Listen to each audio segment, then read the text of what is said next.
menggunakan komputer gitu. Jadi sehingga si komputer ini dapat memberikan waktu yang lebih banyak ya kepada seorang akuntan tersebut ya untuk dapat terlibat dalam proses pengambilan keputusan. Jadi intinya komputer ini sangat membantu si akuntan untuk memberikan waktu luang untuk mempersingkat pekerjaannya sehingga dia dapat lebih fokus dalam proses pengambilan keputusan. Itu ya. Jadi ini 3 unsur penting dalam SIA, intinya berkaitan dengan pekerjaan si akuntan. Ya, ingat akuntan, si akuntan. Ya, bahwasanya seorang akuntan tidak harus tahu, tidak harus paham secara detail tentang perilaku setiap sistem. Yang kedua, justru seorang akuntan harus paham dengan metode kuantitatif. Lalu yang ketiga, bahwasanya seorang akuntan sudah banyak terbantu dengan keberadaan komputer. Ya, jadi intinya seperti itu. Ya. Lalu ini pengaruh SIA pada strategi perusahaan ya. Ya di sini sih teoritis nih. Sorry, saya geser dulu ya. Ya, di sini memiliki peranan penting dalam membantu mengadopsi dan mengelola posisi strategis atau mengelola keputusan strategis ya jangka panjang ya. Pencapaian paling layak antara aktivitas ya mengharuskan bahwa setiap pengumpulan data ya harus benar-benar harus benar-benar terolah dengan baik ya. Maka dalam hal ini juga penting bahwa sistem informasi yakni mengumpulkan dan mengintegrasikan, menggabungkan, mengkoordinasikan data keuangan dengan data non keuangan mengenai aktivitas organisasi. Ya, jadi pengaruh SIA pada strategi perusahaan ya harapannya ya kita mendapat informasi yang sudah terintegrasi dari sisi keuangan maupun dari sisi non keuangan. Jadi intinya dalam slide ini ya harapannya adalah bahwa sistem informasi akuntansi dapat memberikan data keuangan dan non keuangan atau dari sisi manajemen ya akuntansi manajemen mengenai segala aktivitas perusahaan atau aktivitas organisasi ya mudahnya seperti itu ya. Jadi saya harap ini Anda bisa Anda pahami, jangan terlalu dihafal-hafal karena kalau misalnya kalian berusaha dihafal cepat lupa, cepat lupa. Jadi intinya kalian paham sedikit-sedikit ya. Nah lalu 2 slide terakhir nih, ada peran SIA dalam nilai perusahaan ya, peran SIA dalam value perusahaan ya, aktivitas dapat dikonseptualkan atau dideskripsikan ya saat membentuk rantai nilai yang value chain yang terdiri dari ini 5 aktivitas utama nih. Jadi 5 aktivitas utama ini yang secara langsung mempengaruhi atau memberikan nilai ke pelanggan. Ada logistik inbound, operasi, ada logistik outbound, ada pemasaran dan penjualan, lalu ada sisi pelayanan. Ya. Kalau logistik inbound ini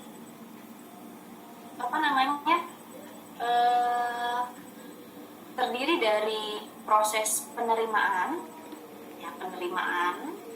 lalu ada proses menyimpan, lalu menyalurkan atau mendistribusikan bahan baku ya, yang pastinya nantinya akan digunakan oleh perusahaan untuk memproduksi barang yang akan dijual ya. Logistik inbound masuk ke dalam. Jadi terdiri atas misalnya menerima, setelah kita menerima lalu kita menyimpan bahan baku tersebut, lalu setelah itu mendistribusikan bahan baku ya yang akan digunakan oleh perusahaan kita untuk apa? Untuk memproduksi atau untuk membuat barang yang nantinya akan kita jual. Itu namanya logistik inbound. Ya. Lalu ada operasi. Aktivitas yang kedua ya, ada operasi.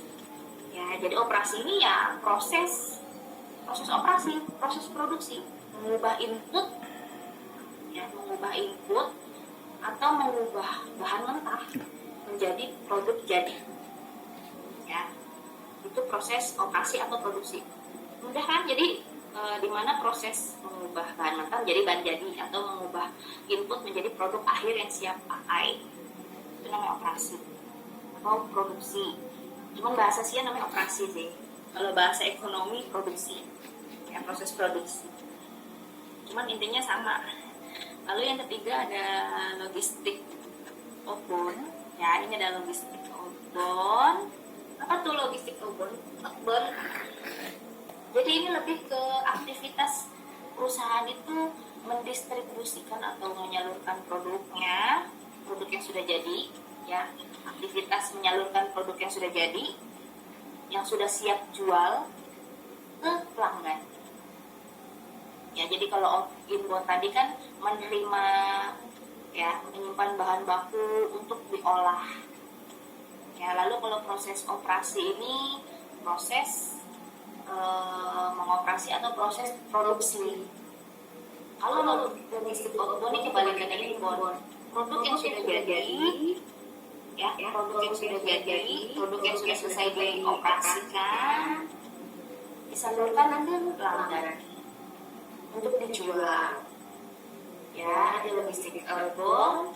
Lalu yang keempat, lanjutlah ke proses pemasaran, perkenalan produk, ya, proses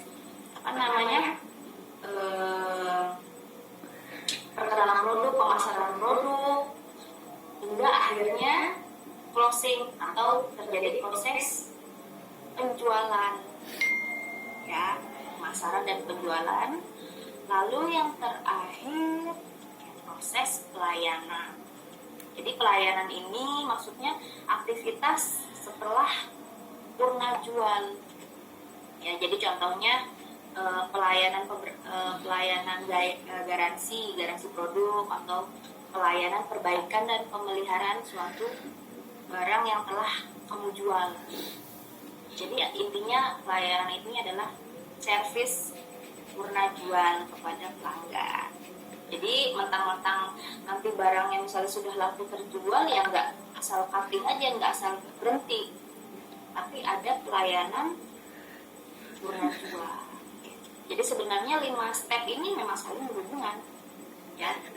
Kita membeli bahan baku, ya, lalu kita memproduksi bahan baku tersebut menjadi barang jadi atau produk jadi.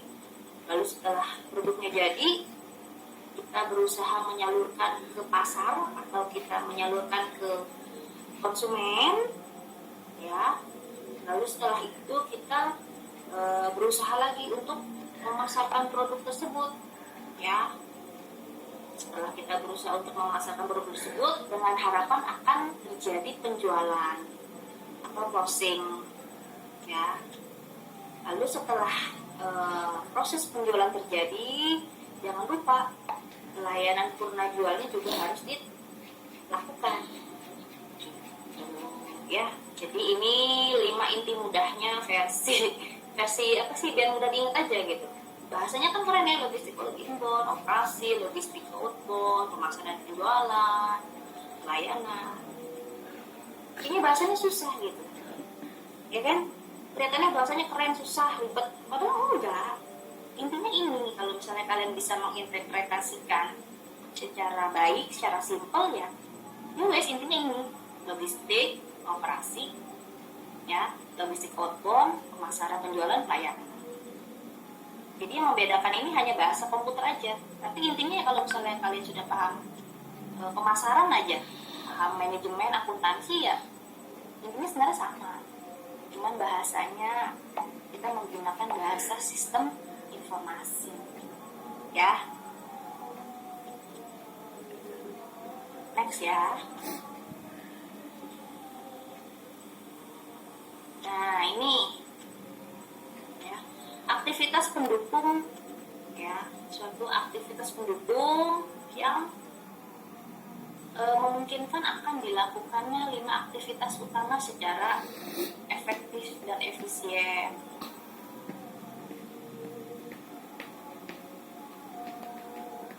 Nah, 4 aktivitas ini yang memungkinkan sebagai aktivitas pendukung dari alur ini gitu loh. Ya. Jadi 4 ini infrastruktur perusahaan, ya, lalu pemapanan keberadaan sumber daya manusia, lalu adanya tingkat teknologi, adanya proses pembelian, bahwa 4 aktivitas ini atau 4 yang memungkinkan 5 aktivitas utama ini berjalan dengan baik. Ya, jadi di belakang layar ini ya ada aktivitas atau ada 4 kategori yang mendukung kegiatan 5 primary 5 aktivitas utama tadi. Yang pertama ya ada infrastruktur perusahaan ya, lalu bagaimana kemapanan atau kesiapan dari sumber daya manusia, lalu bagaimana perusahaan level perusahaannya di sisi teknologi, lalu bagaimana